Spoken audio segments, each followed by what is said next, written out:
அண்ணா வணக்கங்கண்ணா. நான் உங்கள் அம்மா பட்ட தயாளம் பேசுகிறேங்கண்ணா. இப்போ நான் நின்றுட்டு இருக்கிற லொக்கேஷன் எங்கன்னா சேலம் அயோத்தியாப்பட்டினம் ரயில்வே கேட்லேருந்து இந்த இடத்துக்கு ஜஸ்ட்டு 500 மீட்ரு, 1/2 கிலோமீட்ரு. மெயின் ரோட்லேருந்து 100 மீட்ரு.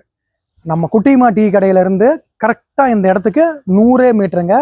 நடந்து வர தூரமாக பாருங்கள், ஒரு சைட்டு வந்திருக்குது. தெற்கு மேற்கு கார்னருங்க. மொத்தம் மேற்கு பக்கம் 60 அடி அகலம், மேற்கு பக்கம் 60 அடி அகலம், தெற்கு பக்கம் 57 அடிங்க.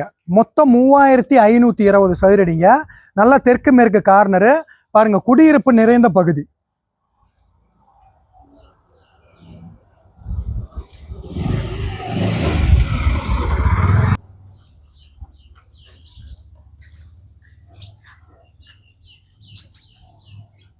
ஒரு சதுரடி விலை 3500 ரூபாய் ஓனர் சொல்லியிருக்கிறாரு. வாங்க, ஓனர்கிட்ட உட்கார வைக்கிற, முன்ன பின்ன பேசிக்கலாங்க. சூப்பராக பங்களா கட்டலாங்க. நல்ல அகலம், நல்ல நீளம் பங்களா கட்டலாம். கார்னர் பிளாட்டு சுற்றி பாருங்கள், எல்லாமே பங்களா தான் இருக்குது. டிஸ்பிளேல இருக்கிற நம்பரை கூப்பிடுங்க. இடத்த கூட்டு போய் நேரில் பார்க்கணுன்னு விருப்பப்பட்டீங்கன்னா இடத்த கூட்டு போய் காட்டுறேன். இடம் பிடிச்சிருந்தா ஓனர்கிட்ட கூட்டு போய் நேரில் உட்கார வைக்கிறேன், பேசிக்கலாம். நன்றி, வணக்கம்.